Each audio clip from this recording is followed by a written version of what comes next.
Mind and Matter podcast. I'm your host, Nick Jikomis, and today I'm speaking with Professor David Putz. David is a professor of anthropology at Penn State University, and his research focuses on the evolution and development of human sexuality and sex differences. They are especially interested in his lab in how sex hormones influence sexual psychology, behavior, and anatomy, and how these traits are shaped by evolution. And so I talked to David about a variety of topics related to sex and sexuality and mate selection and behavior and things like this. We talked about biological sex and how that term is defined. We talked about how biological sex relates to things like gametes, the sex cells like sperm and egg, and to things like gonads, sex chromosomes, hormones, and all of that biology. We talked about how those things differ between different types of animals, primates and other mammals, birds, turtles, and how sex is determined and how it expresses itself in different types of organisms. We talked about sexual dimorphism in humans and primates, the tendency for females and males to differ across different traits. We talked about how sexually dimorphic male and female humans are compared to males and females of other primate species like chimpanzees or gorillas. We talked about how that relates to the evolutionary history of each lineage and how that relates to things like the types of mating behaviors and mating strategies that individuals in these species have. We talked about things like voice and other traits that are sexually dimorphic. So why and how are male and female voices different? What sorts of cues do we listen to in the voices of each other that tell us things about our potential mates? We talked about primate social status hierarchies and how those are formed and structured in humans and non-human primates and how that relates to mating behavior. We talked about things like monogamy and polygyny, and we talked about things like sexual orientation and how that develops and some of the biological factors, the prenatal and perinatal biological factors that play into the development of sexual orientation in humans. And so if you're interested in the topic of biological sex, how it develops, how it evolves, why different types of mating systems and mating strategies evolve in humans and other creatures, this is a fascinating episode. We covered a lot of ground. And as always, if you enjoy the content I'm producing, please support me any way you can, simply by tuning into episodes, liking, sharing, and subscribing. Sharing your favorite episodes with friends or family, that's a great way to help the podcast expand. You can also sign up for my free weekly newsletter at mindandmatter.substack.com, and you'll get one weekly email there that tells you about podcast updates, such as upcoming guests and topics of discussion, and you'll have access to my long-form science writing as well as all of the audio and video versions of the podcast. This episode is supported in part by Athletic Greens. Their main product, AG1, is a comprehensive and convenient daily nutrition product containing 75 vitamins, minerals, and whole food sourced ingredients with less than 1 gram of sugar per serving, no nasty chemicals or artificial anything. It's gluten and dairy free and compatible with paleo, vegan, vegetarian, and ketogenic diets. AG1 is a quick and convenient way to supplement your diet to help ensure your body is getting the nutrients it needs. It comes in powder form, and you can mix it in water and drink it, or you can put it into a smoothie or a shake or something like that. I mix it into water and drink it with the first meal of each day, and it's super convenient. If you go to athleticgreens.com/mindandmatter, Athletic Greens will give you a free 1-year supply of vitamin D and 5 free travel packs with your first purchase. Their vitamin D product comes in tincture form, so you just take 1 drop each day. A large fraction of the population is actually vitamin D deficient, especially in winter months when we get less sun exposure, and vitamin D is super important for the proper function of the immune system and for a variety of other things. And there's even evidence indicating that vitamin D deficiency is correlated with more severe cases of COVID-19 in those who get infected. Every time I go into the doctor each year for a checkup, I'm always told that vitamin D deficiency is very common and I should be supplementing on a daily basis. So visit athleticgreens.com/mindandmatter or click the link in the episode description. You'll get a free 1-year supply of vitamin D with your first purchase. And with that, here's my conversation with Dr. David Putz.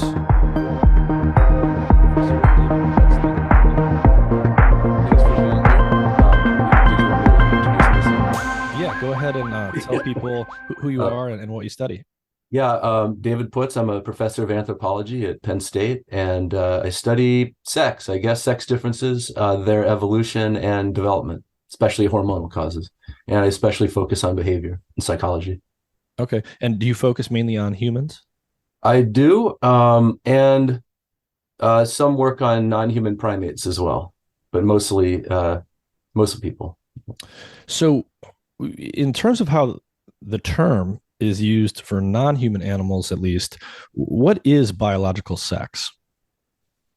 Yeah, biological sex refers to what we could be talking about a couple of different things. One is that it's like sexual reproduction, which involves producing gametes and fusion of gametes and the DNA from two different parents to form a new individual.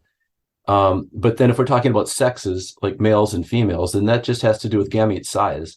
And so almost every time,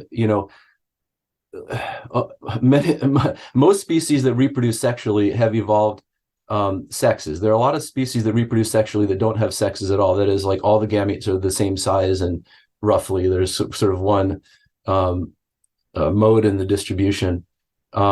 But when sexes have evolved, they've evolved into two different morphs, two different sizes. There's the small ones and the big ones, and males are defined as the sex that produces smaller gametes, and females produce bigger gametes. And there's a ton of variation across species in the sorts of characteristics that males and females have. It doesn't have anything to do with external anatomy or body size or anything like that. But if you're looking across species and want to know, do they have sexes? Well, then the question is there one sort of normal distribution of gamete size, or are there two different size gametes? And then if there are, then which sexes are males, which are males and which are females, and that's just determined by which produces bigger gametes and which produces smaller ones. So. And so what exactly are gametes?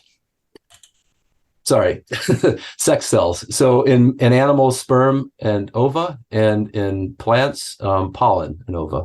I see. So in humans, right, males are associated with the sperm and females with eggs. Sperm Right. are much smaller than eggs. Yeah.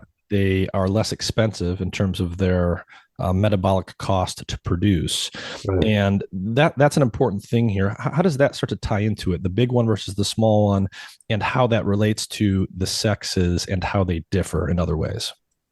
Yeah. On an evolutionary scale, that probably we don't know this, but we can guess that an initial greater investment in gametes can lead to a parent that invests more in offspring overall. And you tend to see that across animal species, that females, defined as the sex producing the bigger gametes, tend to invest more in offspring, not just in producing sex cells, but in things like in mammals, internal gestation and lactation, or in birds. If one sex spends more time caring for eggs and offspring, then it's usually females, although there's biparental care in a lot of bird species. But that initially larger investment in gametes seems to have been related to increased investment in sort of post-zygotic investment in offspring as well. So I see. And when we think about investment size, how should we think about that? Should we think about that? Or can we think about that in terms of something like calories? Like the sex with the big gamete is literally devoting more calories from their body to the offspring, or something like that. You can.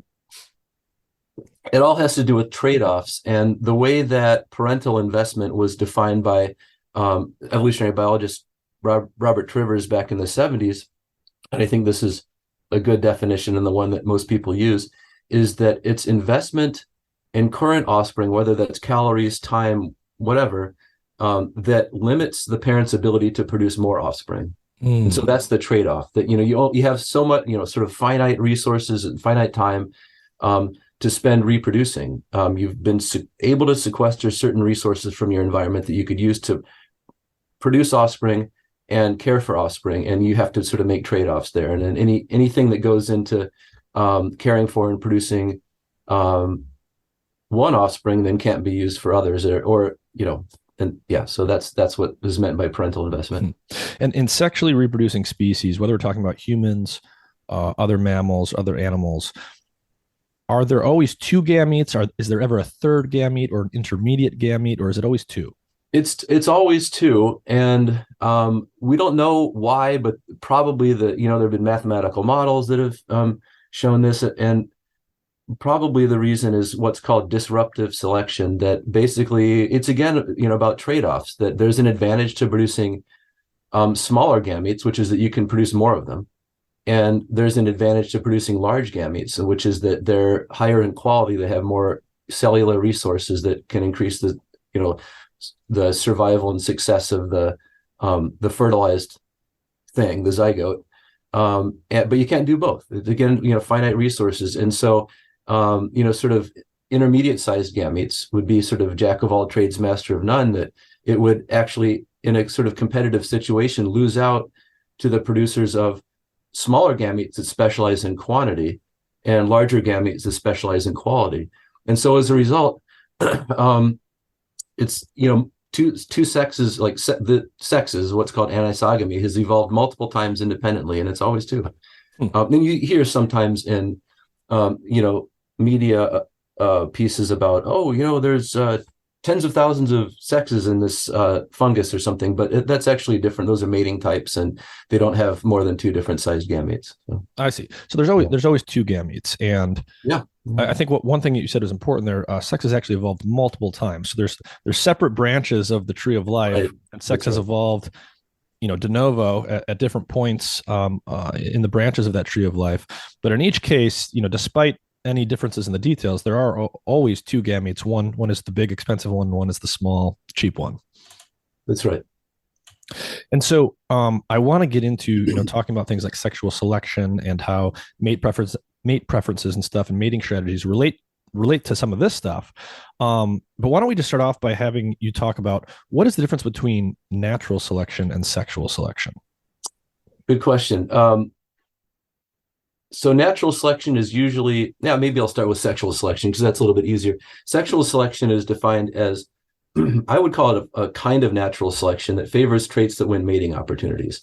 And so in species that have sexes and compete for mates, there are multiple ways that you could win mates: by attracting them, or by fighting off or threatening your same-sex competitors, or scramble competition is another way of competing for mates, where you're just like locating mates, and there's competition to be quicker to get to those mates. But sexual selection favors those sorts of traits, ones that contribute to mating opportunities.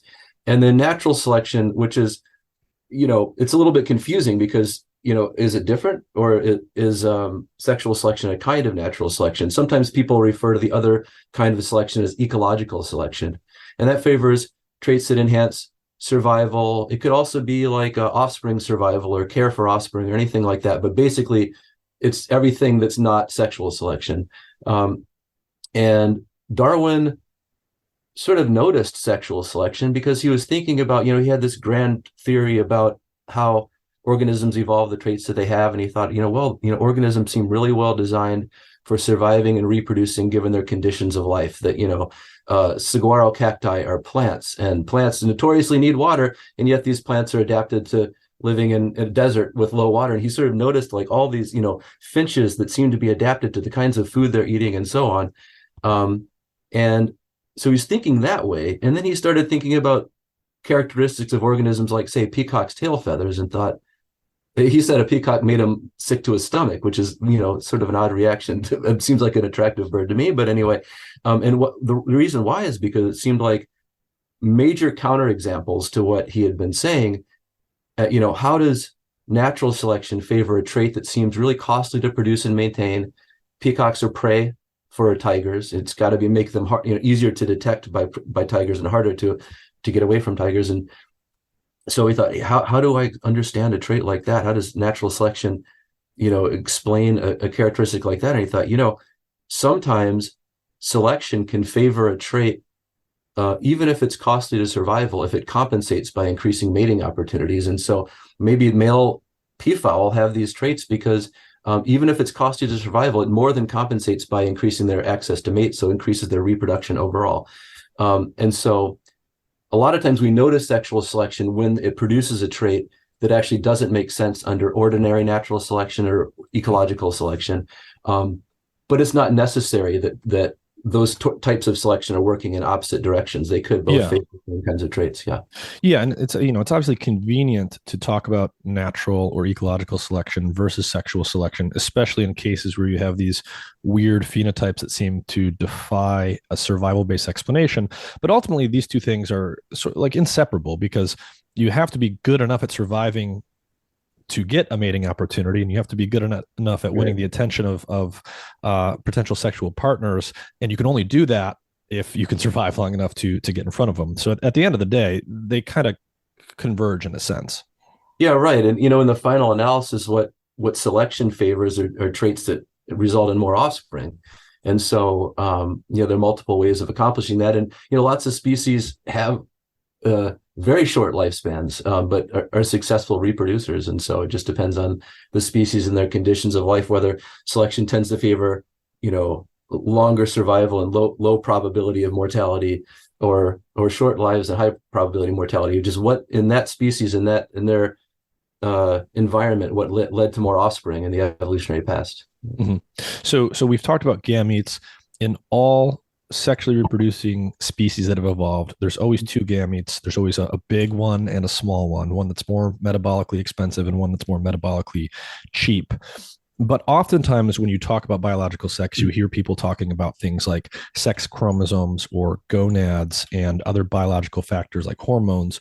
How do all of these things sort of map together? And by default, I guess let's just take primates as our sort of default animal group that we'll think about. So how does sex relate to things like gametes and chromosomes and gonads? And is one of these more fundamental than the others? That's a really good question. First, I just want to clarify that I think you said something like in every time that sexual reproduction exists, there are different sexes, but there are species that reproduce sexually that don't have sexes, that have, they don't have different size gametes. But when sexes have evolved in sexually reproducing species, there have been two. But there's species that sexually reproduce, but they don't have two sexes. There's a blue-green algae called Chlamydomonas that they reproduce sexually, they produce gametes, but they're all the same size. They don't have anisogamy. It's called same gametes, anisogamy, not same gametes. But so they have just one size gamete. But when is the statement I made true for the animal kingdom? Oh, probably. Mostly true. Mostly true. I do teach this stuff, but I don't do research on it. So let me think. I know it's kind of a tough question because we're talking about the whole tree of life, and if there's one exception, yeah, that's right. And that's kind of something I love about studying this stuff is the incredible diversity within species, like in humans, and then across species.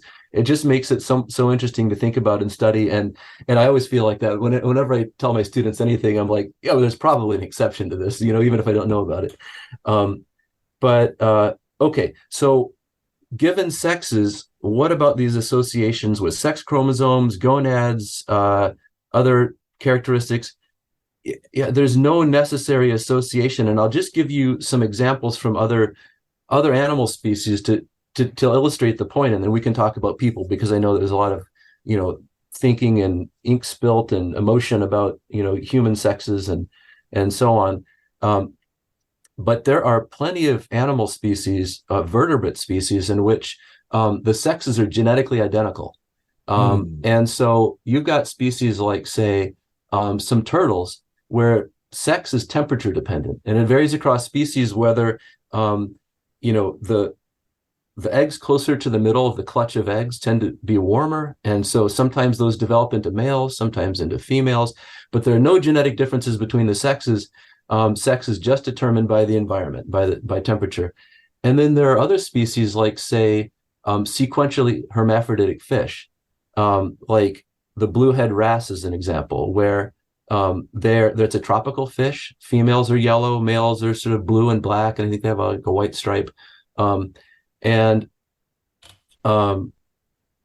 Again, no genetic difference at all between the sexes, and they live in a reef, and the male defends the reef and has multiple females in there, and as a consequence has high mating success if a male is a territorial male, because he has access to lots of females. If the male is removed because he dies or is eaten by a predator or an experimenter takes the male away, the biggest female changes into a male, and that's within sort of minutes to hours, her behavior changes.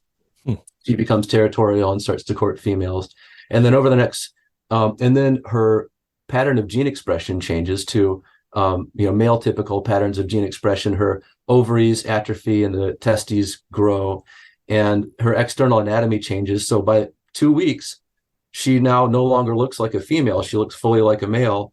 And is her body now going to produce the other gamete? Yeah, it produces sperm now. And again, there's no difference at all genetically between them. So, the idea that like the essence of maleness is having a Y chromosome or something isn't right. It really is just about gamete size. And birds also, I mean, they're also have genetic sex determination, but it's the other way around, so that females are the heterogametic sex. They're ZW, whereas males are ZZ.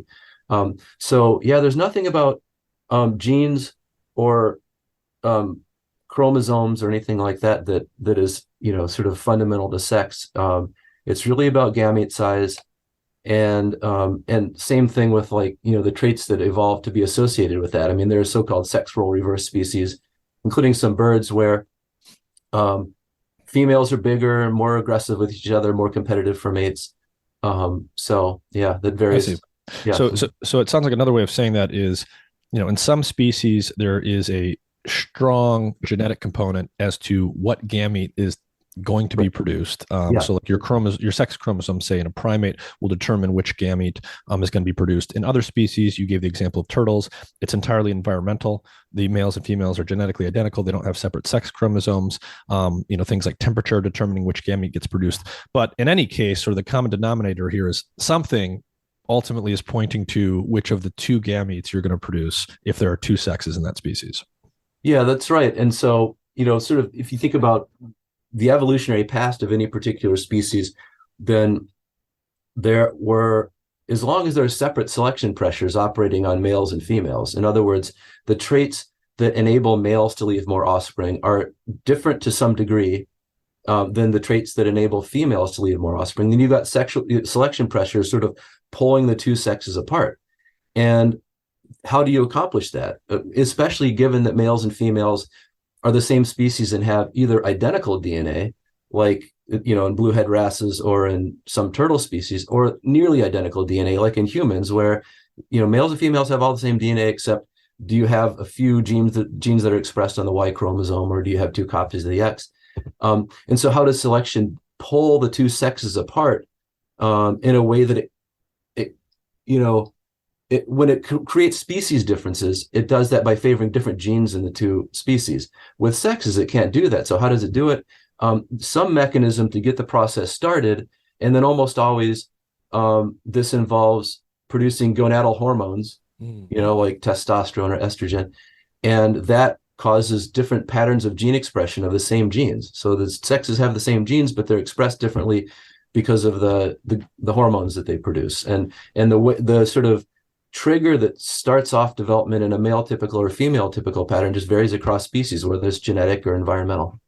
I see. So the differences in a sexually dimorphic species, I want to talk about what that means, is, you've either got the small gamete or the big gamete, and then you're going to have a certain gonadal identity that is going to be tied to that, and that will lead to hormonal differences in development that are going to change the expression of the same set of genes that both individuals of each sex have in common. Yeah, that's exactly right. And of course, there are exceptions, and even in the same species, some traits, develop because of a different mechanism. But I'd say, that's the general idea. And so, what you have in, say, humans is an undifferentiated gonad that then can go either way, and that's determined by in humans and in other mammals by having an SRY gene on the Y chromosome. I see. So if you have a Y chromosome, you have this particular gene that is going to switch this tissue to go down one developmental path, and in this case, become the testes. And if that's not there, it goes down the other developmental path by default and becomes the ovaries. And so Can we just explicitly define here for people that don't know, what are gonads? The testes are ovaries. Okay. Yeah, I mean, I know. When I was a kid, I thought it was just testes, but it's the general general term. Yeah, just like I believe phallus means clitoris or penis, but it's often used just for penis. Oh, I see. There you go, And little terminology. does the does is there an analogy here with the gametes? Are there two gonadal identities, or are there more than two? Can there be intermediate Um, gonads well, let's see here. in I mean, primates at least? yeah, primates. Yeah, I guess just two. I mean, there could be all like, we just talked about how a gene on the Y chromosome sets development one pathway or another, but there's all kinds of variation that can occur in um uh sorry, you still there? Yes, yes. Go ahead. Okay, all right, yeah, your image went away from it. It went away again. All right. Is that Yeah, no, you're good. Continue. okay? Yeah, anyway, there's all kinds of variation that can occur, genetic variation or other things that can um cause the development of gonads to be perhaps be intermediate, but there's not sort of another um, mode in the distribution like there's not a third gonad type or that produces a third type of gamete or something like that. No, but there's all kinds of variation and like any trait you can imagine. So including like um, I mentioned the SRY gene, this gene on the Y chromosome that causes the undifferentiated fetal gonads to become testes. If that gene happens to be translocated over onto an X chromosome, you could have a person with two X's who develops a male typical phenotype. Or if it's deleted from a Y, you could have a person that has XY but has a female Mhm. typical I see. traits. Phenotype Yeah. means the traits that they So have. the Yeah, development of the testes in humans it's really about that SRY gene, which happens to naturally be on the Y chromosome. But if you artificially move it, you can get male typical development even in the absence of a typical sex chromosome configuration. yeah, that's right. And that's sort of the genetic difference between males and females that starts off a whole cascade of other differences. But like I said, there are lots of things that could vary along the way. Some people have a typical Y chromosome with an SRY gene on it that causes their gonads to become testes. Those testes produce really high androgen levels, like normal male, if not higher than male typical levels, but they don't happen to have a functional receptor for Mm, testosterone. In other words, the way that sex hormones influence or gonadal hormones influence development and gene expression is that they circulate around the body in the bloodstream. So it's a way of sort of integrating a whole bunch of developmental processes together, producing hormones because they go everywhere in the body. And then any tissue in the body that has receptors for those hormones, it's like a protein that it would bind onto, then that hormone receptor complex goes into the nucleus of a cell and it influences gene expression, upregulates or downregulates various genes. But some people have a non-functional androgen receptor. That means they can produce all the testosterone and other androgens, other male hormones produced more by males than females. They can produce all that they want, but the message is never received.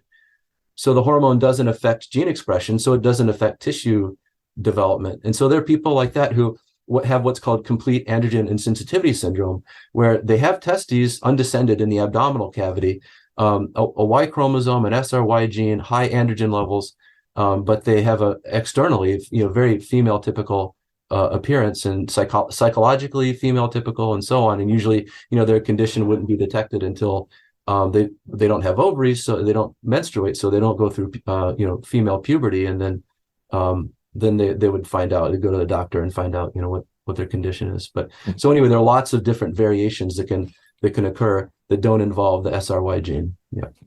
So as development proceeds, the gonadal identity that you have is going to determine sort of the ratios and the amounts of the various different hormones and things Yeah. that are going to be circulating. Depending on the pattern that one has, that's going to have a cascade of effects in terms of how different tissues and organs develop.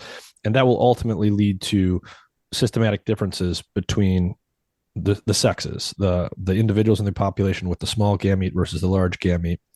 And if there's differences between them that are measurable, that's what we call sexual dimorphism. Yeah, right. Some people, it's interesting, people sort of vary in what they mean by that term. I think most people mean just traits that exhibit a statistical sex difference. So it doesn't mean that the distributions don't overlap, but just that there's um, some, yeah, some statistical difference that's measurable.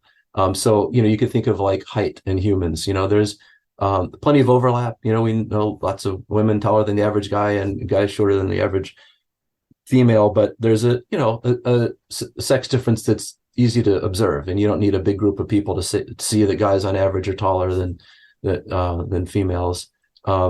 Some people have, I think that's the typical definition, but some people have redefined the term recently. I think that's fair to say redefined the term to mean there is no overlap between the sexes. Um, I think what I don't really care too much. I don't like to get bogged down on meanings, just like let's be clear about what we mean and define the terms and then just try to understand the phenomenon we're trying to understand. But I don't think that's an especially useful meaning of the word because for one thing, how could you ever know that there's no overlap unless you've measured every individual in the population? And isn't it likely that there's always going to be some because there's tons of variation in nature and all kinds of environmental and genetic things that can cause differences. And so it just seems not a very useful concept versus just sort of saying, is there sex difference? And if so, how big is it? How much overlap is there? Mm-hmm. Some sex differences are bigger than others. And sexual dimorphism, you know, I would use the word to refer to that, but sometimes I just say sex differences or sexually differentiated traits or something like that to avoid any confusion. Mm-hmm. And when we think about sex differences in phenotypes, sexual dimorphism, however we want to talk about it, Mm-hmm. The overall level of this does clearly vary between species. So if I think about a primate like a gorilla, it's a very high level of dimorphism, right? The males are much, much bigger than the females. And the same is true, say, in humans, but to a lesser degree. Yeah, that's And good. what determines the level of overall sexual dimorphism, and how does that relate to things like population structure or mating strategies? Oh, that's a great question. So I think in answering this question, we have to talk about causality on an evolutionary timescale. So, previously we've been talking about,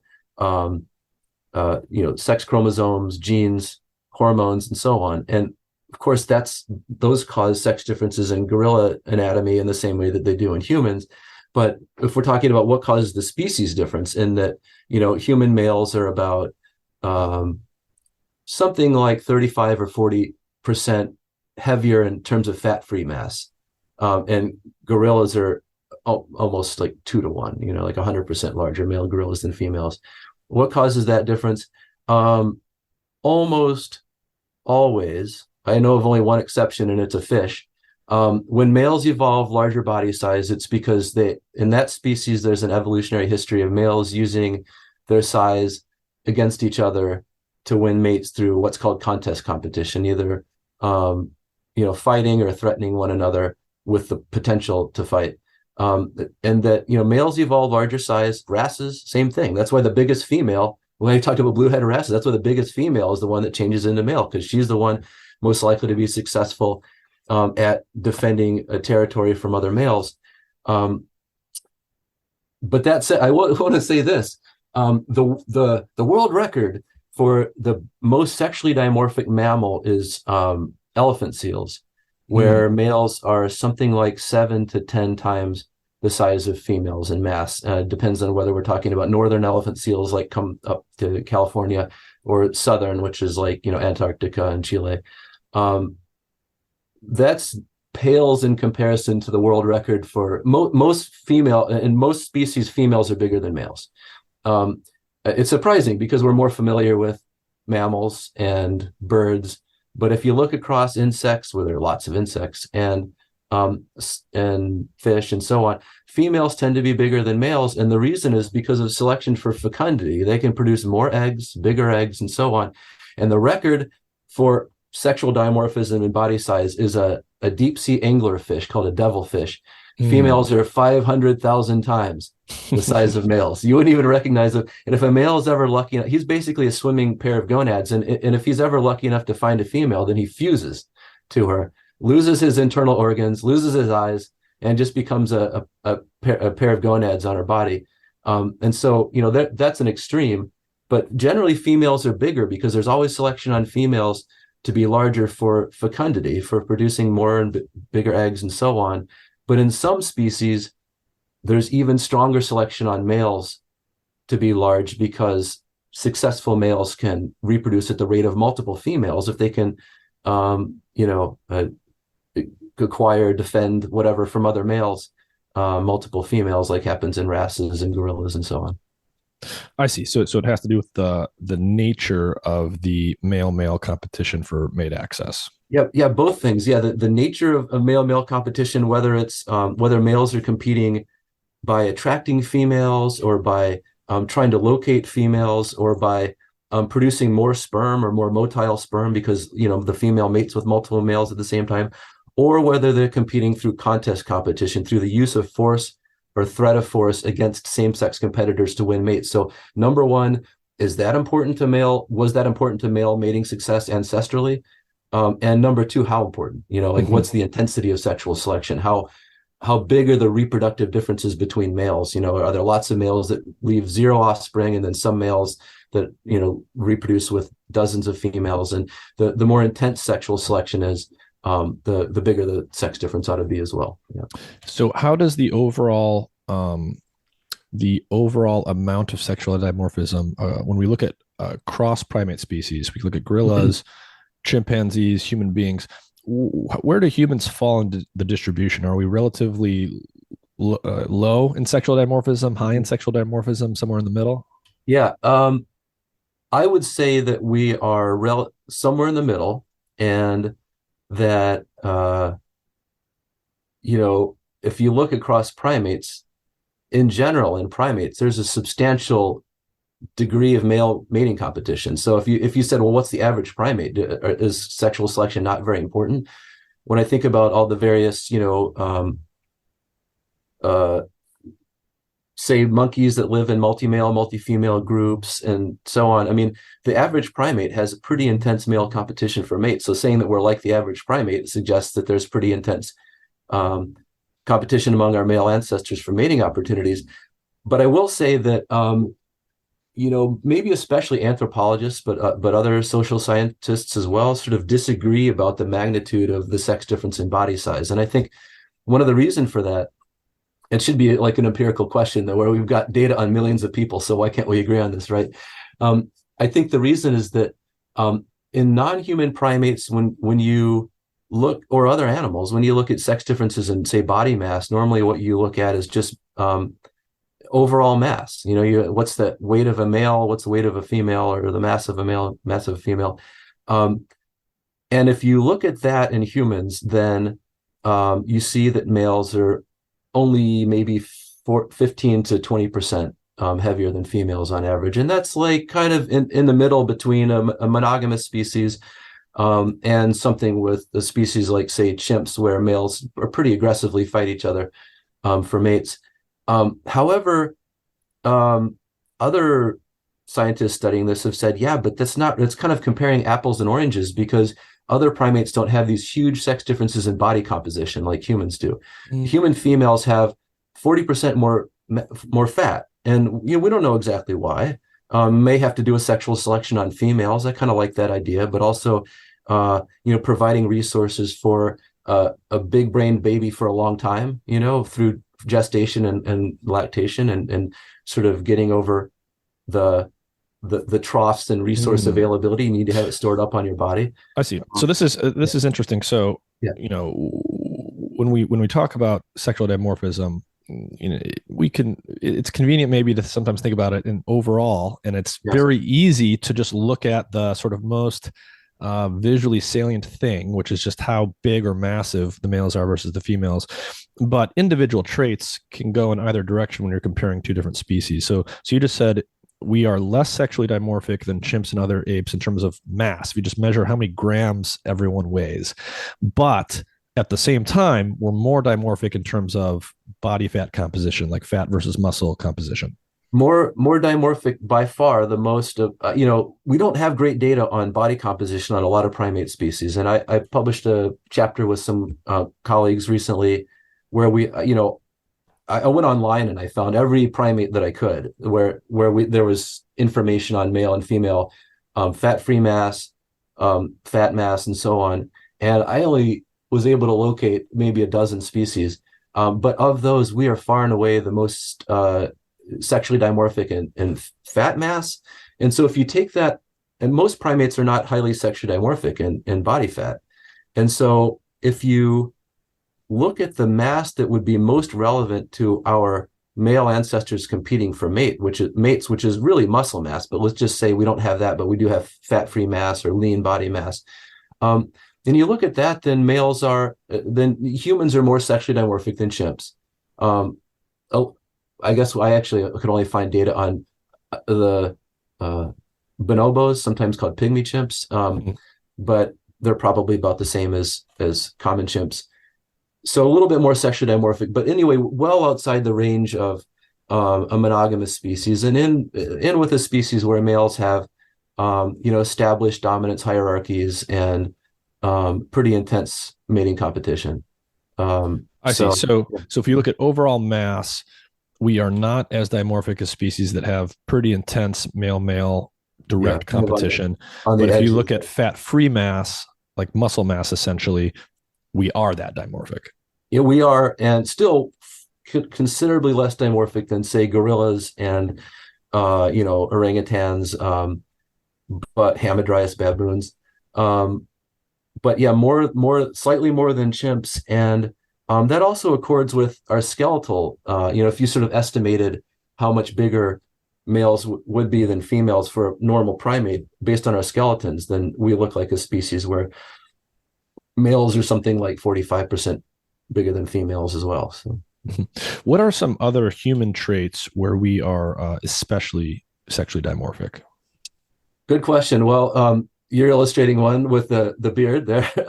So that's I think we kind of can take some of these traits for granted sometimes. Like, what is up with growing hair from our faces all the time? And so that's one. And voice, my lab has used the large sex differences in voice pitch. So there's not, I just give you one example. When I was a postdoc in neuroscience at Michigan State, I did a big sort of psychology study and recruited over 600 people. And the average speaking fundamental frequency, like the average speaking voice pitch for every male was higher than every female.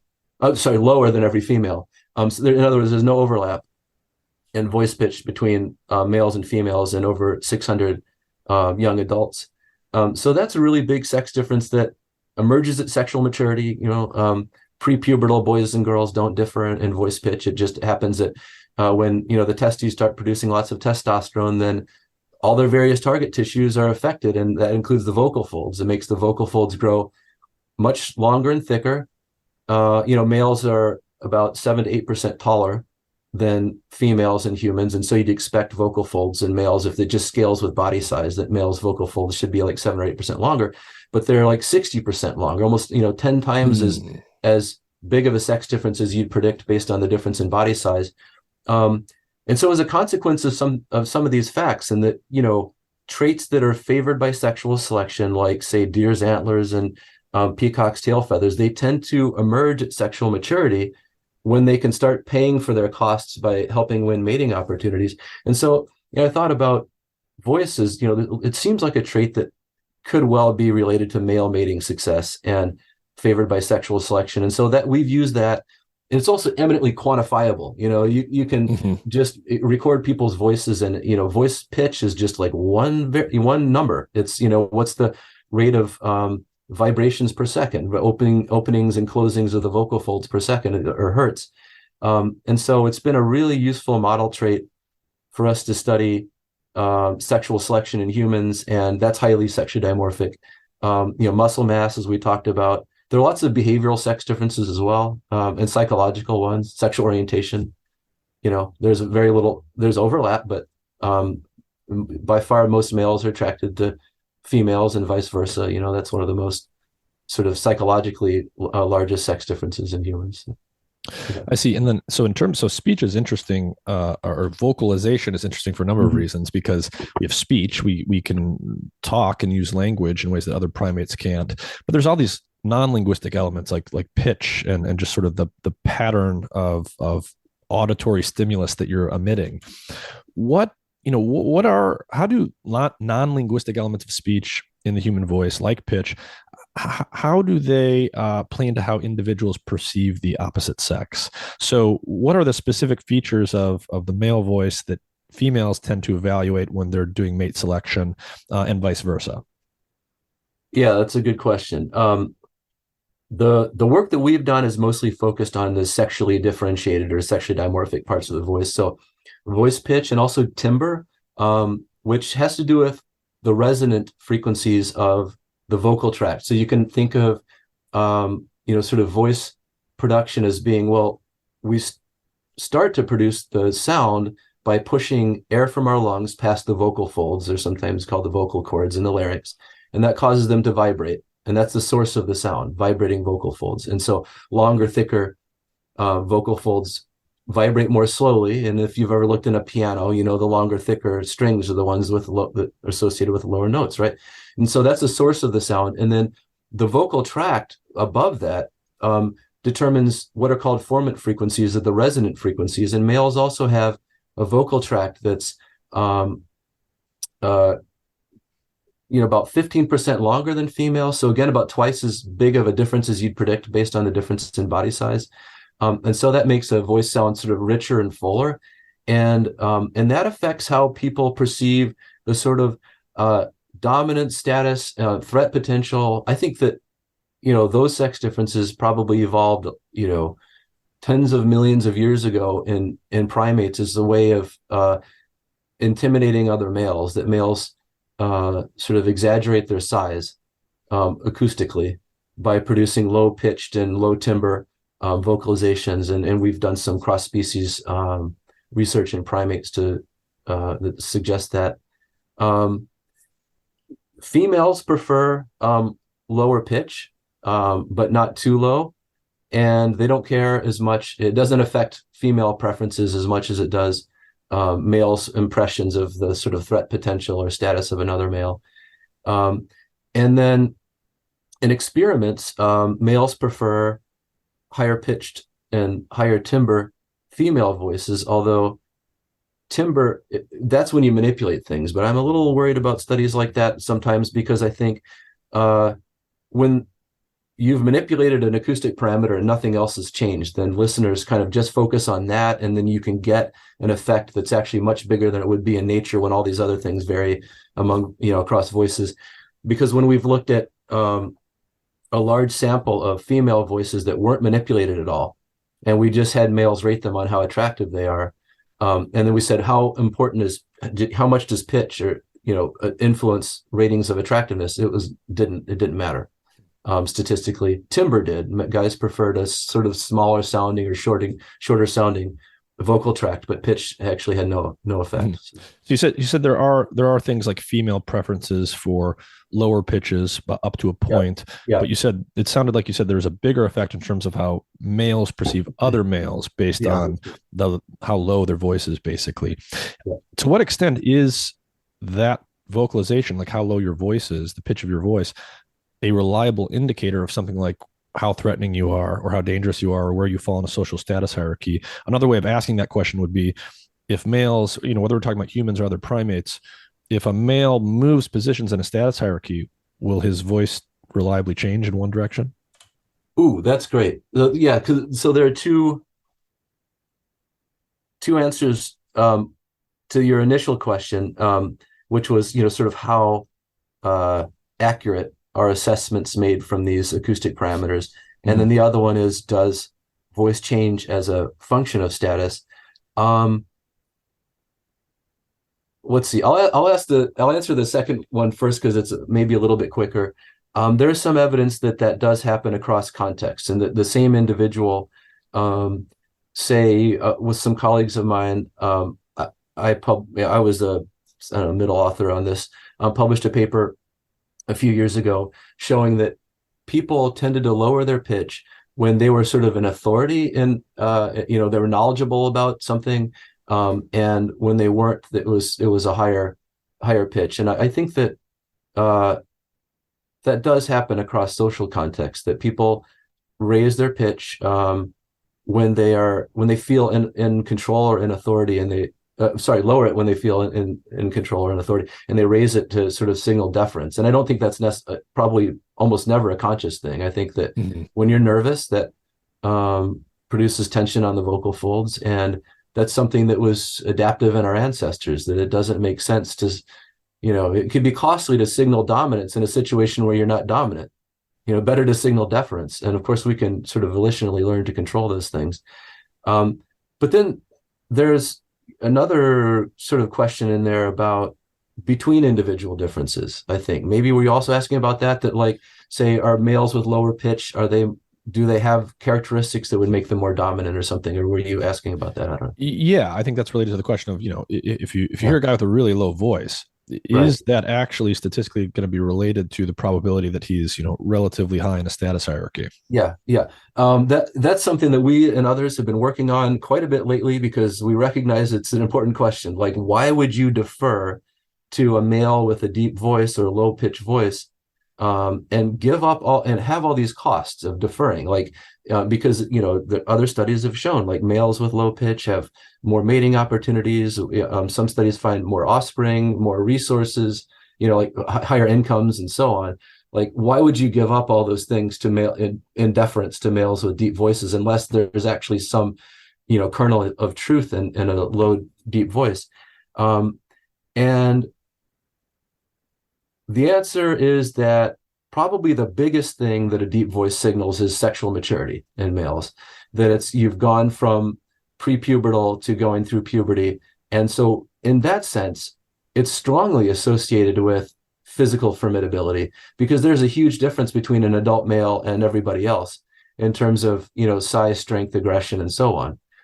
And so in that regard, if you sort of look across all humans, then a low voice pitch is a very good indicator of the threat potential of that individual. But then if you look among adult males, the relationships are weaker. There is an association with body size. Taller males have lower pitched voices, but it's not a strong association. There are associations with very weak one with strength. With testosterone is a bit stronger. That lower testosterone is associated with higher voice and vice versa.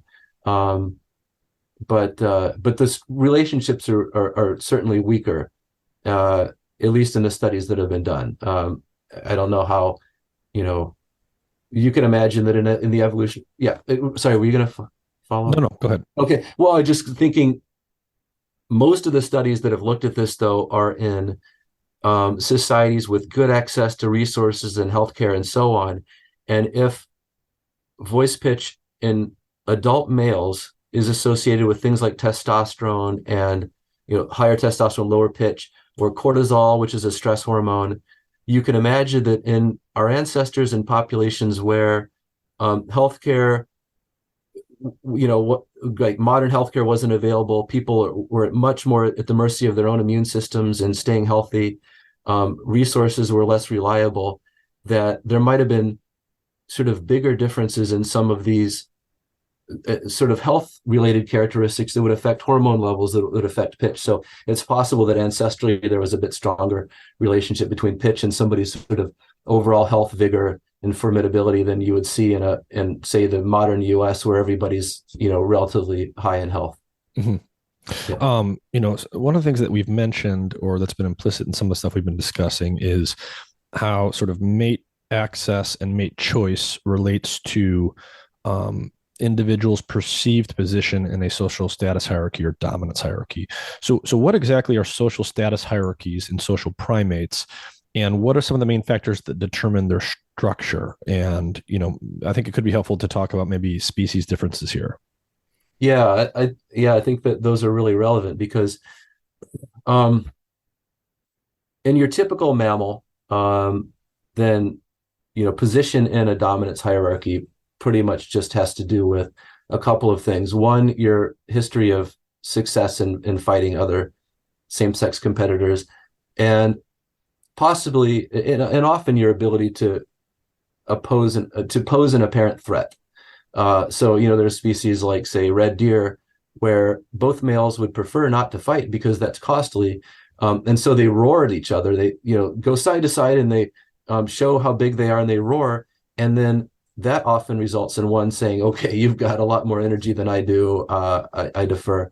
And there's no fight that happens. But so in other mammals, it's sort of fighting or threat. And then in social primates, there's that. But then if you look at, say, our closest living relatives, chimpanzees, they're also coalitions. And so, you can be successful against a more physically formidable, bigger, stronger male if you have allies. And so I think that something like that is probably characterized. It's hard to say, but probably all of hominin evolution for the past 7 million years. But the fossil record is sort of unclear. One indicator would be how sexually dimorphic were our ancestors in body size. But in humans, anyway, for sure, there's that. The human males are not like elephant seals that they're unabatedly at one another's throats during the mating season. There's low frequency, and compared to chimps, there's much lower frequencies of male fighting in humans than in chimpanzees. There's a lot more sort of deference according to information that you have about the other individual. There's coalition forming, and then there's also sort of another avenue to social status called prestige. It's freely conferred deference that it's not based on fighting ability. It's not based on the other male's ability to hurt you physically, but rather things that they can offer, like leadership and knowledge and skills and that sort of thing, that we value those in our societies too. And so we afford status and give deference to some individuals based on prestige that doesn't have necessarily anything to do with their fighting ability or their threat potential. Yeah. So what would be the common denominator of status, if you're going to integrate this across elephant seals, gorillas, chimps, and humans? So obviously elephant seals, they don't care if you've got, they don't give each other degrees from prestige institutions. It's all about size and fighting, physical fighting ability.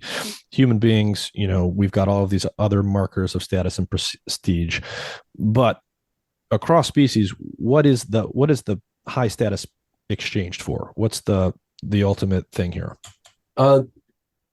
Resources relevant to reproduction. And so that could be mates in species where members of one sex compete for mates. But in most primate species, females, for example, might have status hierarchies. They might have dominance hierarchies, but their reproductive success is not limited by access to males. A female that has 10 males cannot reproduce at a higher rate than a female with one male. So they're not competing so much for mates, but they are competing for resources for themselves and their offspring. Females are using their bodies to turn resources into offspring. And so, that's what primates are competing over. But that's it. It's, access to reproductively relevant resources, whatever those happen to be. I see. And so I think you just touched on an important difference between males and females, the small gamete sex or morph and the big gamete sex or morph. If a female, so you said a female with access to one male can't, with 10 access to 10 males, can't reproduce 10 times faster than a female that just has access to one, because she's sort of the rate limiting step in terms of reproductive output. So it would make sense they're not competing for the number of males, but they would be competing for the quality of the male in terms of the reproductively relevant resources he could provide. Yeah, absolutely. If what males are providing is something that there's competition over, that means that the use of that characteristic by one female makes it at least partially unavailable to others. So if it's sperm, that like some males are higher in genetic quality than others, then females might not be competing very much for those males, because that male can inseminate all the females in the group, and there's not an issue with mating. The one female mating with this male makes that male sperm unavailable to others. But if males are doing something like providing parental care or resources or something like that, and males differ in their ability and willingness to provide those things, then females could compete over those, over mates. And I will say also that it's not always I just want to sort of make this little tweak because I think it's interesting. It's not always the sex with the smaller gamete competing for mates, because in some species, like say spotted sandpipers, females' reproductive success is more dependent upon their access to mates than males. And the reason why is because the male makes the nest. The female lays her eggs in the male's nest. The male incubates the eggs and cares for the offspring. And the female then can go off and mate with another male. And so in spotted sandpipers, females, a female with 3 mates leaves about 3 times as many offspring per season as a female with 1 mate. And so in spotted sandpipers, females are limited by their access to mates. And as a consequence, they're bigger than males and more competitive and for mates and more aggressive than males. So there are some species like that where the sex producing the bigger gametes, females, is actually their reproductive success is more strongly tied to mates than in males. But mostly it's the other way around. And how do things like so we can think across species here, but you could also just think across present day and historical human cultures. You have different mating systems or mating cultures that emerge and stabilize. Sometimes some cultures are largely monogamous, sometimes they're largely polygynous. So what does that have to do with this? Why do different mating, I don't know what you call that, mating systems or mating architectures, why do they emerge, and what does that have to do with things like mate availability and population structure? That's a really good question. I don't think anybody really agrees on why these different I guess you'd really probably call them like your mating marriage systems or something, because that's pretty much a human universal that humans engage in long-term relationships that are sexual/romantic and involve they're socially agreed upon, and they pretty much involve people agreeing that these people are allowed to have sex with each other, but other people are not if they're not in the marriage. And so whatever, that's sort of marriage in a nutshell, I suppose. And that those things differ. Like most societies described by anthropologists allow polygynous marriage, because most societies are, small scale societies that we're not maybe familiar with. And just to define that for people. So polygyny would be one male with multiple wives. One male with multiple wives, and which means that given a sex ratio of about the same number of males as females, that means adult males are also more likely to be unmarried. There are other males out there with no mates at all. And the levels of polygynous marriage across societies are low. That even in a society with polygynous marriage, most marriages are monogamous. Other societies allow only monogamous marriage. A small number of societies also have polyandrous marriage, one female married to multiple guys. They're often brothers, usually brothers. And so there are 2 issues here. One, how those different marriage patterns develop. And that's not clear. Probably things like religion have a lot to do with it. Another one is, how does that affect the intensity of mating competition? And the answer to that one is probably not a whole lot. And the reason is that even in monogamous societies that only allow monogamous marriage, the mating system is sort of effectively polygynous, because males are more likely to divorce and remarry. When they remarry, it's usually a younger spouse than their previous one. And they're more likely then to reproduce again with a second spouse. And so it's really just sort of like polygyny, but expanded over time rather than, at a single time. Yeah. I guess, in terms of, it never occurred to me, in terms of sort of reproductive output or structure here, serial monogamy is more like polygyny. Yeah, that's right. De facto or something. Yeah. And so in the studies that have looked at, say, typically when you have polygyny, then you have bigger variation in male reproductive success, because some males are leaving lots of offspring and other males are leaving no offspring. And so there's more variation among males in their reproductive output. And when you compare those variances across monogamous and polygynous societies, there really is not any systematic difference. You get big differences in males having big variation in reproductive success in monogamous societies as well. So Hmm. yeah.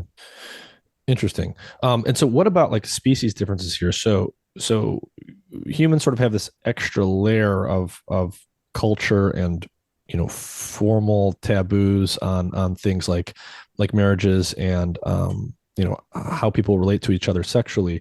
But even in non-human primates, you have species that are more or less likely to form long-term pair bonds.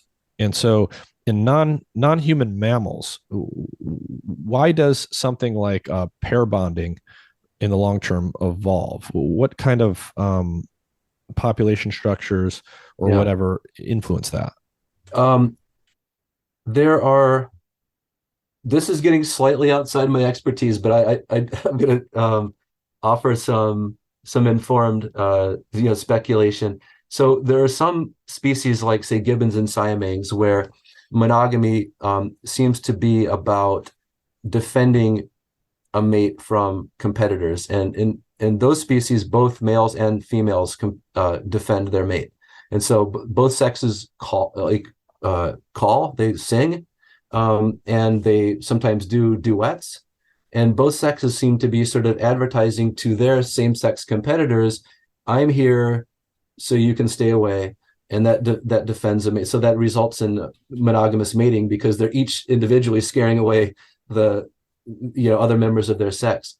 In some South American monkeys that have either monogamous or even polyandrous mating, females are able to. Yeah, most primates, females give birth to singletons. They don't. We're not like pigs where you can have whatever. I don't know how many offspring they have in a typical litter, 8, 10, 12, something, a lot. We don't have litters. We have one.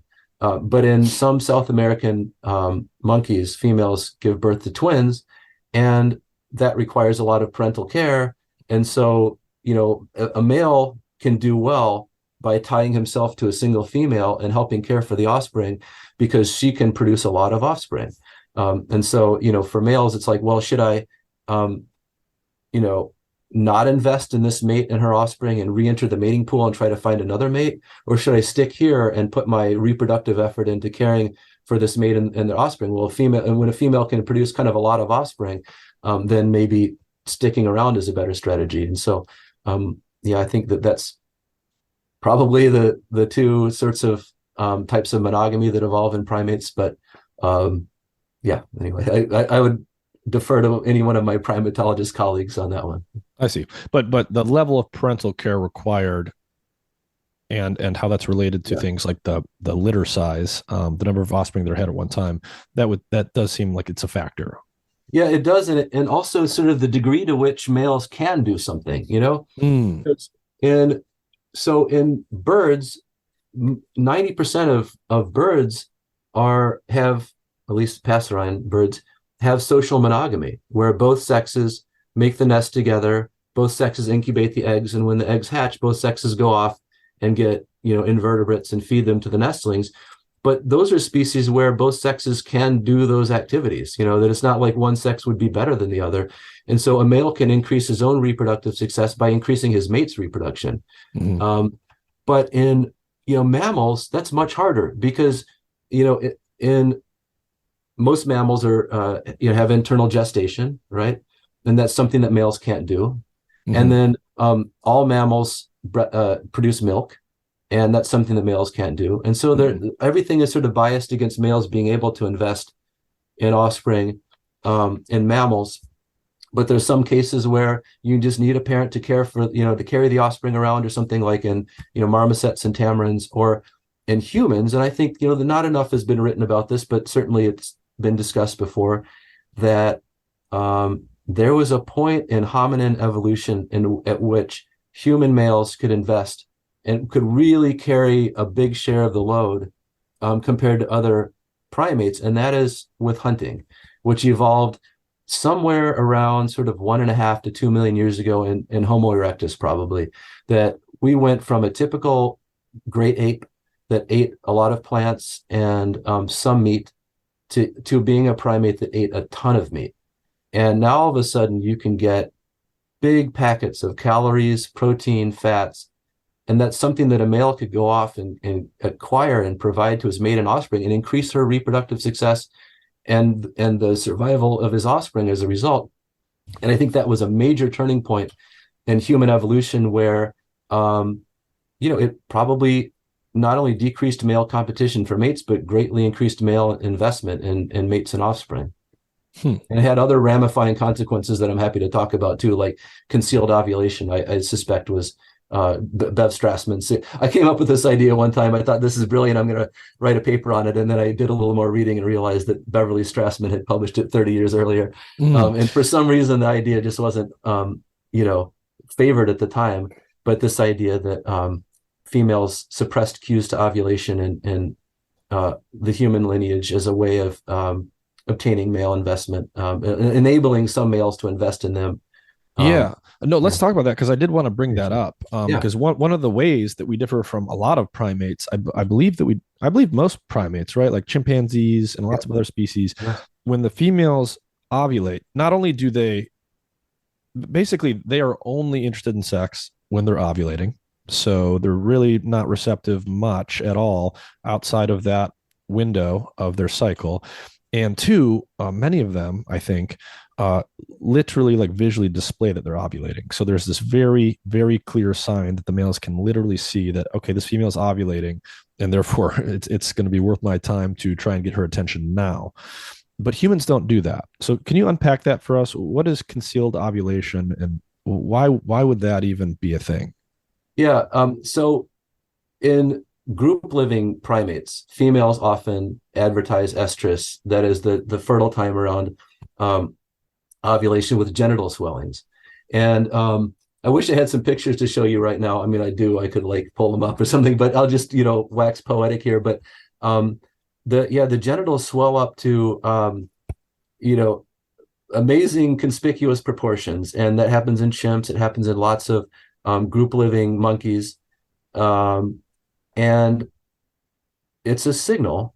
You're right. Females are more sexually interested. They're more receptive, and they solicit copulations around ovulation.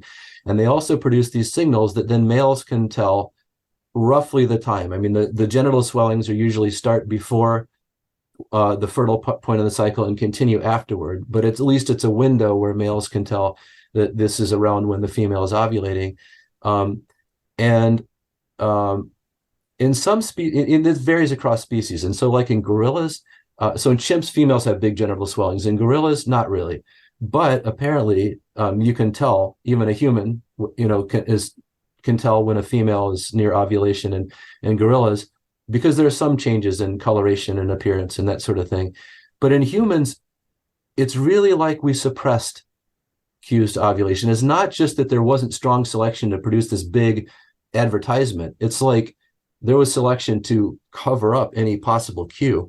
And I think the reason why that happened in humans, when you look at chimps and you see which males mate with fertile females, when females are in estrus and they have these big genital swellings, the alpha male, that is the most dominant male in the group, monopolizes copulations the whole fertile part of the cycle, and even the day before and the day after.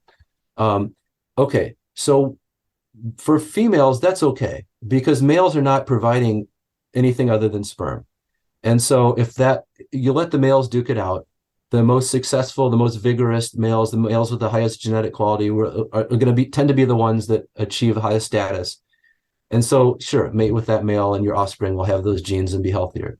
But, once, in humans, males could provide and did provide more than just DNA to offspring, but say could provide resources through hunting and childcare potentially and other things. Then females have an interest in not allowing that alpha male to bully his way in when they're fertile.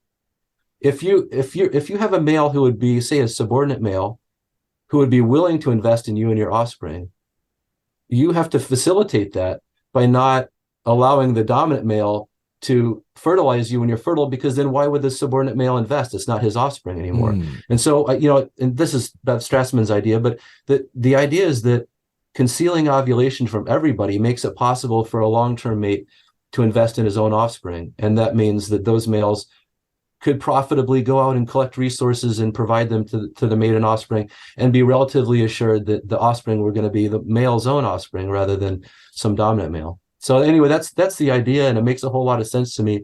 So I would think that, sometime after the evolution of our own genus Homo, probably in Homo erectus, that the ovulatory cues started becoming suppressed. Mm-hmm. 1.5 million or 2 million years ago, something like that. Yeah. And so I would imagine that is plausibly related to a number of things in our lineage. One would be, what you said around hunting. So as soon as we developed the cognitive capacity and the dexterity and so forth to do things like make hunting tools and go out and kill animals reliably, we now had a much more reliable, high density calorie store that an individual who's good at that could build up. And so, you could provide that to a female and her offspring. But also, as our lineage evolved in certain ways, such as, just becoming smarter and having a longer lifespan and having a longer childhood that required a lot of input, it probably became at some point impossible to do that, or very, very difficult to do that with only one parent doing the lion's share of the child care early in life. And so as our lineage went down that way, it makes sense to me that you need to have two parents investing a significant degree. And that seems like it would match up with the idea that you'd want to conceal ovulation so that you're not merely advertising fertility to the most aggressive and plausibly the most aggressive male who may or may not be willing to invest anything other than sperm. Yeah, I think you're right. And but there's quite a bit of variability in the extent to which males invest in their mates and kids across societies as well. So it's really hard to kind of, I just relayed this story about what our ancestors were like and what mating structure and a single male and a female investing in their offspring together. And it's hard not to think that was an important part of our evolution. But you also see a ton of variability across societies in sort of males' involvement in their offspring, and so there's a lot of research on what's called allomothering, that other females sort of help each other in the group care for babies, and I'll hold your baby while you need some time to do something else. And so does the level of male parental investment, does that correlate at all or map to any degree to things like the climate as it relates to, say, food availability? So, for example, I could imagine that if you're living in a climate where you can grow stuff very easily year round, it's very easy to take care of a child compared to, say, someone living in a climate where you have to go out and into the tundra and hike for miles and hunt an animal, and that's going to make it very, very difficult to get enough food to raise a child or something like that. Yeah, I'm sure it's related to not just to sort of the importance of having another parent caring for the offspring, and the extent to which males can actually contribute in meaningful ways to the offspring's survival and reproduction, and for the females, reproductive success.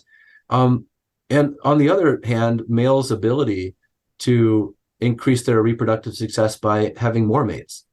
So if you're in a society where a male can have a lot more offspring by marrying polygynously, then that's going to tend to happen more often, and males will consequently tend to invest less in each female and her offspring. And so both of those things play a role, no doubt. So in our lineage, in humans, there are very few visible signs of where a woman is at in her ovulatory cycle. Yeah. It's not nearly as conspicuous as other primates. Are there zero signs, or are there some physiological indicators that are reliable? Yeah, there are unreliable, let's say, physiological indicators, as far as we know. And so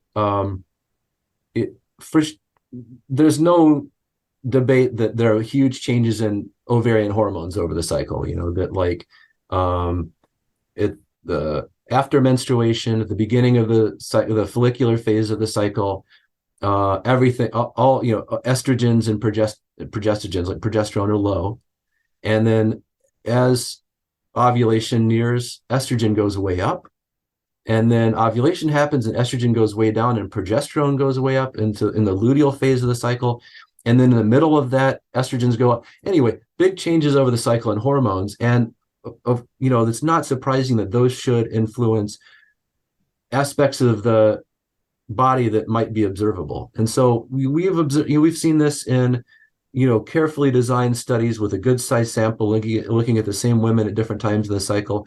We've found that voices were more attractive when estrogen was higher relative to progesterone, suggesting the fertile part of the cycle. Faces were also more attractive at that time. And we're interested in looking. We haven't found like what acoustic parameters are causing these changes. And I'm not sure about what changes in the face either. I mean, some things that change over the cycle are things like skin redness, acne, oiliness, and things like that might play a role that other people have found. But yeah, there do seem, and maybe some behavioral changes as well. So there do seem to be some changes, but there's current debate about. They don't look like signals to me. It looks like leakage of information, as Steve Gangstead and Randy Thornhill wrote in a 2008 paper, that it's sort of there are changes over the cycle in hormones necessarily that involve ovulation and growing the endometrium of the uterus and things like that, and those big hormonal changes have some effects that are visible. Mm-hmm. Yeah, but there's no drive to make these things conspicuous. It seems like not. I mean, when you compare, and it's always useful to have this sort of cross-species perspective, because I feel like some social scientists don't have much of a broad knowledge about other species, and so they might conduct studies like this and say, look, see, there are changes, that's a signal. But if you compare us to non-human primates, it just looks like these are very subtle cues that very subtle. Probably reflect suppression of cues rather than signals. I see. Could be wrong, but that's what it looks like. And does human female sexual interest generally, or interest in particular traits in males, change across the ovulatory cycle? For sexual interest, yes, and for especially interest in uncommitted sex. Now, two studies have shown, one from our lab and one from another lab, have shown that peaks around mid-cycle, around ovulation. They're not huge differences. Again, like it's not something that you just easily notice looking around. It's not like a female chimp who all of a sudden she's really interested and receptive and soliciting copulations and stuff. It's a subtle change, but detectable. It's hard to imagine that these changes in sexual interest don't also lead to or correlate with changes in the kinds of characteristics that females are interested in. If you're more sexually interested at mid-cycle, then wouldn't you be more interested in traits that are sexually attractive versus other traits outside of that fertile window? But I will say that the literature on sort of mate preferences changing over the cycle is quite murky at this point. And a lot of if you asked me 10 years ago, I would have said, and I did say, in public talks, women's preferences change over the cycle so that they prefer more masculine males at near ovulation, because at the time the literature really, including stuff from our own lab and stuff that I published as a grad student, part of my dissertation, really strong, suggested that it was many convergent lines of evidence. But since then, better designed, bigger studies, including ones that we've done and collaborated with other labs, are not seeing those changes. So now I kind of, throw my hands up a bit and say, well, there are some studies that suggest that. It's easy to imagine that there could be those changes, but the evidence isn't great. Yeah. So there's not a lot of clear-cut stuff here. Yep, not on mate preferences, but I think the data are substantially better on sort of sexual interest changing over the cycle. And again, though, they're not huge changes. Mm-hmm. And sort of implicit in most of our discussion is that we're talking about heterosexual mating. Hmm. But obviously, especially in humans, you have a variety of sexual orientation. So you have Yep. males that prefer females, obviously, but you also have males that prefer males, and same thing on the female side. So where does sexual orientation even come from? What determines it? Is a lot of this stuff determined genetically, prenatally, perinatally, very early in development? And what are the factors at play here? What do we know about the biological basis for sexual orientation in humans? That's a great question. So first, I'd want to sort of define what we're talking about by sexual orientation, because you could mean people's identity. Do you say you're straight or gay, lesbian, bi, whatever, um, or are you talking about behavior? And what I think probably most people studying sexual orientation usually mean, at least what I'm going to refer to, is attractions, fantasies, that sort of thing. Who do you want to have sex with? Um, so, do you want to have sex only with males, only with females, both more equally?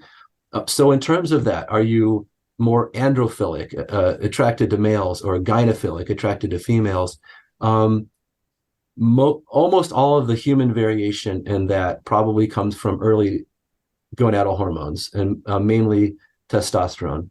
That there's just too many converging lines of evidence. My co-authors and I just published a review paper, like a month or two ago on this, and we just looked at sort of all the different lines of evidence from various endocrine conditions and so on, biomarkers of early hormone exposure, and it just seems strongly that the reason why the average male is attracted to females and the average female is attracted to males is because of early testosterone exposure, that organizes, that regulates patterns of gene expression in the developing brain, to make a brain that is more attracted to one sex versus the other.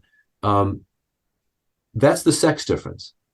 But then there's within sex variation, like, yeah, but what are the causes of the differences between gay and straight males, or between straight women and lesbians? And the evidence there is a lot murkier. I don't think that overall differences in sex hormone action, gonadal hormone action, account for much of the variation among males in sexual orientation. There are other factors potentially that we can talk about.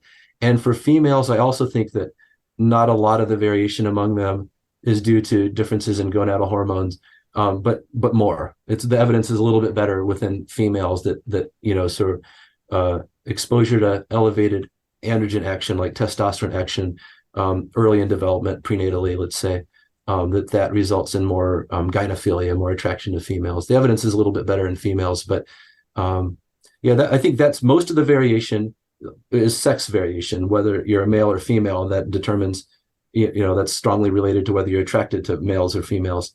And that difference is driven by androgens, probably, mostly, maybe estrogens. Can talk about that too.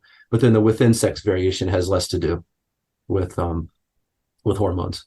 Okay. What do we know what it has to do with? Well, which sex do you want me to start with? Let's start. Let's females. How about there?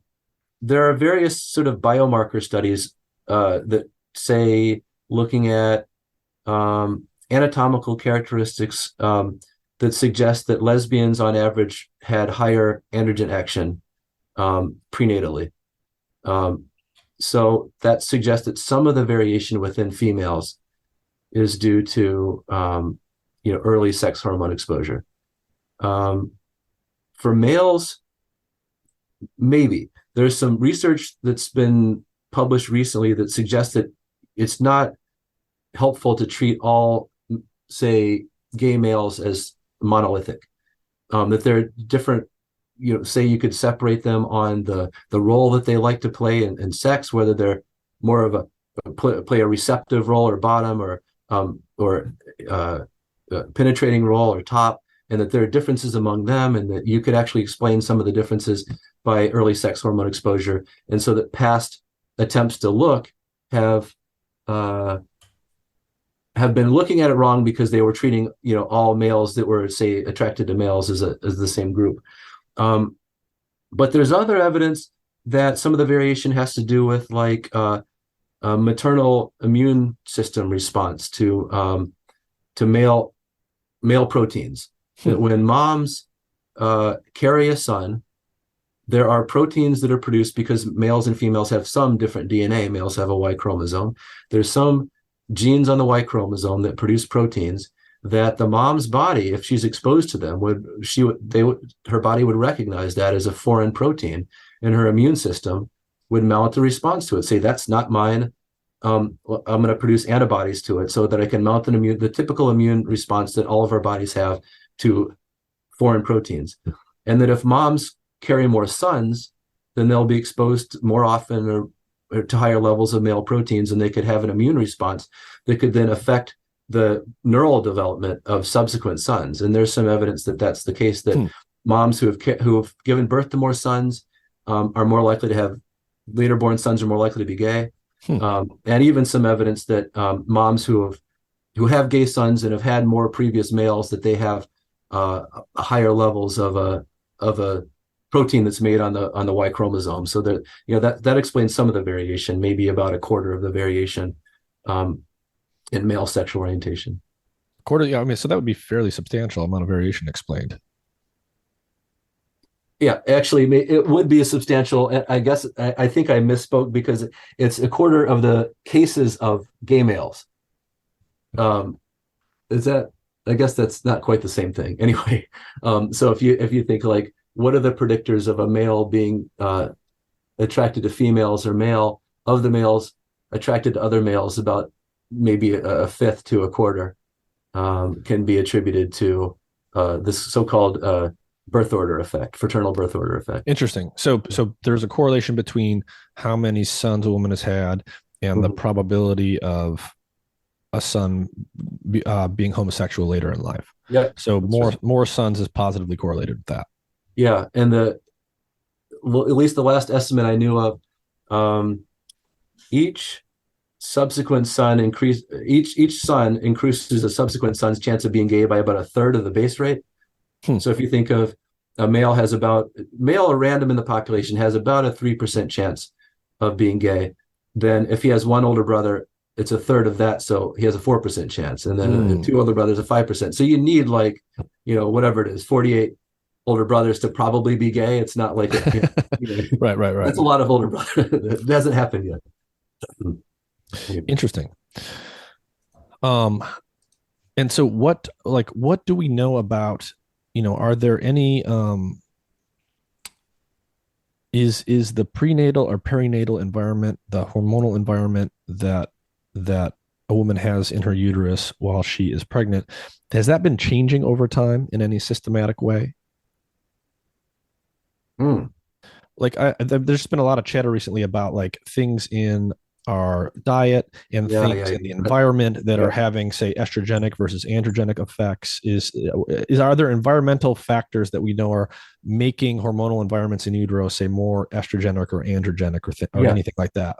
Sorry, I didn't see where you're going with that. I get it. No doubt. And I mean, that's something that's not unique to humans. Like, there are, there's a bat species where males sometimes lactate, and it's thought that it's because the fruit they eat has high estrogens. And so, I mean, it's, probably across species, there are environmental hormones that have similar effects in the body once they get in there. And so that seems to be the case in people too, but I don't really know, the extent of it. And I don't think that the data are very good on sort of how big these effects are and what consequences they're having. But I also don't know that literature very well. So, I don't know how expertly I can answer that question. Got it. So what other types of things have you published on recently, or is your lab working on? What are some of the big questions that you've been thinking about? Well, yeah, thanks for asking that. The research in our lab sort of is two-pronged, and it's all focused on sort of understanding sex differences, sexual variation. And so the one is the sort of evolutionary questions. And so we tend to focus on sexual selection and understanding that. We're using voice, but we're looking at lots of characteristics, faces, and so on. And then the other prong is more of the sort of proximate developmental stuff, like sex hormones. And so one of our lines of research recently is looking at people with an endocrine condition called IHH, idiopathic hypogonadotropic hypogonadism, which is a mouthful, so IHH works. And people with this condition, could be both sexes, produce very low levels of gonadal hormones before they're born, and then none after they're born, until they would never do that until they get on hormone replacement therapy sometime, usually after the normal time of puberty, because they don't start going through puberty. And the reason why it has to do with their hypothalamus, part of the brain, it doesn't have the cells, or they're non-functional to start off the pathway to tell the gonads to produce gonadal hormones. So the hypothalamus doesn't tell the pituitary to tell the gonads to produce gonadal hormones. And so we can study people with this condition and say, what are the effects on males or on females of having been exposed to very low levels of androgens like testosterone or estrogens like estradiol on psychology and behavior? And so that's been really interesting to us, because that condition, IHH, was almost unstudied. There was one paper published in 1981, I think, looking at psychology in people with this condition, and it provides a really useful source of information. I mean, not just to help people with IHH and make decisions about hormone replacement therapy and so on, and understand themselves and their psychology a little bit better, and clinicians helping people with IHH, but also helping us understand sort of the processes of the sexual differentiation of the brain, psychology, and behavior in humans. And one of the really useful, from a scientific standpoint, aspects of this condition is that people with IHH rarely know they have this condition until they don't go through puberty. So it's not like they're treated differently as a result of their condition by parents, physicians, or whatever, because if you don't test for it in the first few months of life, then you can't test for it until the normal time of puberty.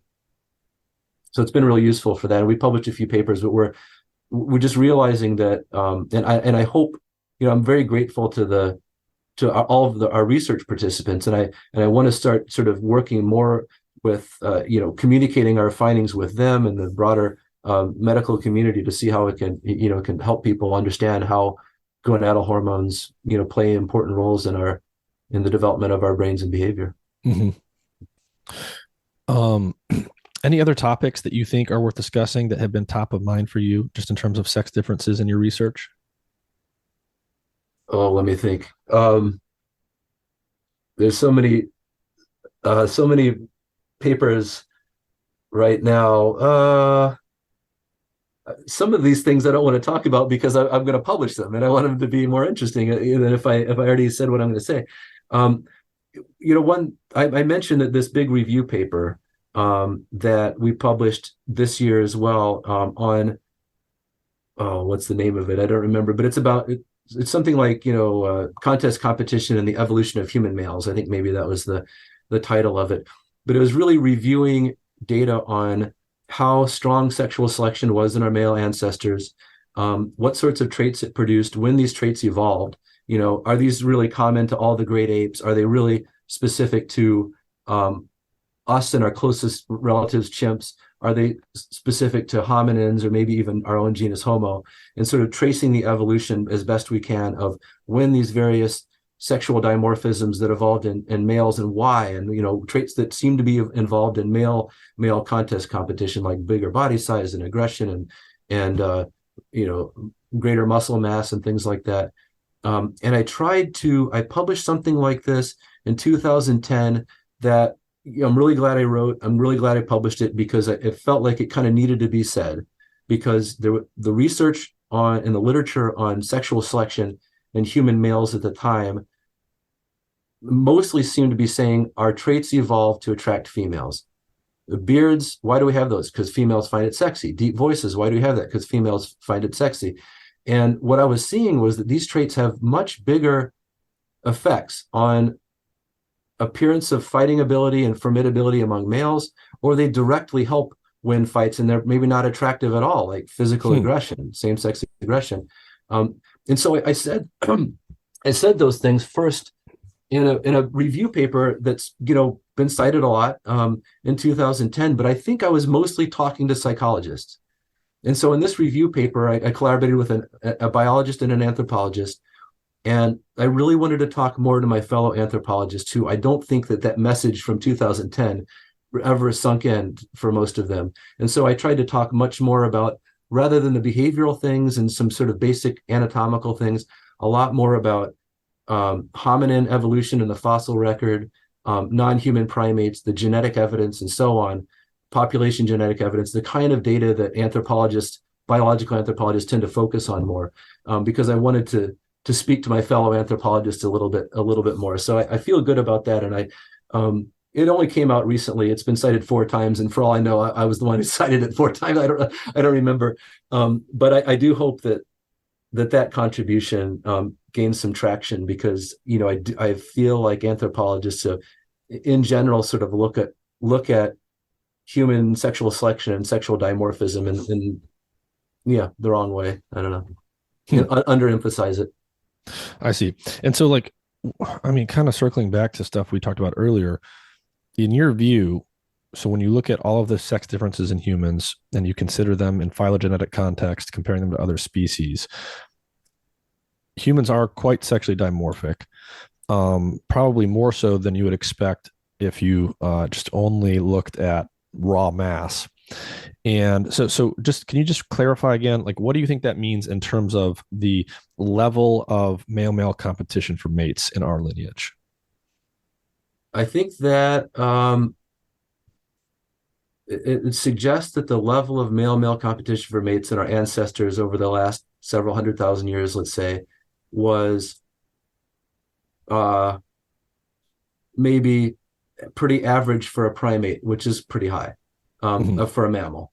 And, we're not an extreme. We're not like, gorillas or orangutans, but I think it was pretty high. And I also think that something that gets maybe lost sometimes when you're looking within a society is that a lot of that male competition for mates is not just males within a society asserting dominance over each other and getting a resource because others defer, because if you don't, I'm going to kick your butt. But there's also coalitional aggression. That's something that happens in chimps, and it's happened in every human society. We're seeing it today, sadly. And that's something that's been important in our ancestors as well, that groups of males will attack other groups of males, kill those males, some of those males, and abduct females, mate with the females in that group. There's genetic evidence that that's been happening for thousands of years in our lineage. But for all we know, millions of years, given that really similar patterns occur in chimpanzees. And we share a common ancestor with them, 7 million years ago or something. So anyway, I think that's an important form of male competition for mates that it's not just individuals against individuals, but it's the right ability to form competing groups. Yeah. And plenty of anthropologists and other social scientists, they focus on that, on coalitional aggression, how important that is. But other ones who are just sort of trying to estimate how strong was sexual selection in our male ancestors maybe miss that because they're looking only at within group variation. Yeah. Well, David, we've covered a lot. Is there anything that you want to reiterate or emphasize based on everything that we said before we sign off? Let me think here. I guess there isn't. Maybe one thing. Yeah, I have 2 messages, I guess. One is something that I realized several years ago that I wanted to tell my students when I first introduced them to the idea of sexual selection in humans. And I got to a point in the lecture where I thought, I'm worried that I gave you the wrong impression, that I've depicted a picture of humanity where males and females are so different, we might as well be different species and we can't understand each other. And, I show this, the cover of Men Are From Mars and Women Are From Venus. And I say, I'm worried I gave you this impression when truly, and then I show a nice picture of our beautiful blue planet, we're from Earth.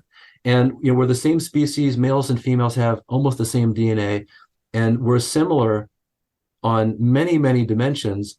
However, there are somewhat dimensions where we differ a lot. And the interesting thing is that we can use evolutionary theory, and in particular sexual selection theory, to make predictions about where those sex differences will lie, and even the direction of those sex differences and so on. And that's interesting because it allows us to use the tools of evolutionary biology to understand ourselves and our differences.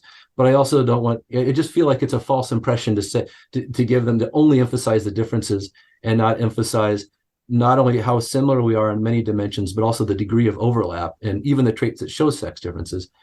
So that's one thing. And the other is I sometimes worry that I give this impression that then we're fated to be the way our ancestors were, that, because it was in our evolutionary past, human males are just going to be aggressive, and they're, with each other and with females and that sort of thing. And that's not right, because, we're incredibly intelligent and social, and we respond to social learning and social conditioning. And so there may be factors like gonadal hormone production that predisposes a brain to like engaging in rough and tumble play and play fighting, and to be more, to tend to respond to social situations more with physical aggression than with other things. But that it doesn't mean that we're fated to do that, because we are highly skilled social learners that, we can design social programs that minimize or reduce these, or maybe obliterate these sex differences. So yeah, I think those are maybe two of the sort of takeaway messages that I like to have, because I don't want to leave people with a bleak view. I just think it's important for us to understand, who we are, what causes those things, and maybe sort of what we're up against as well. All right. Well, this has been a fascinating conversation. Dr. David Putz, thank you for your time. Thanks a lot, Nick.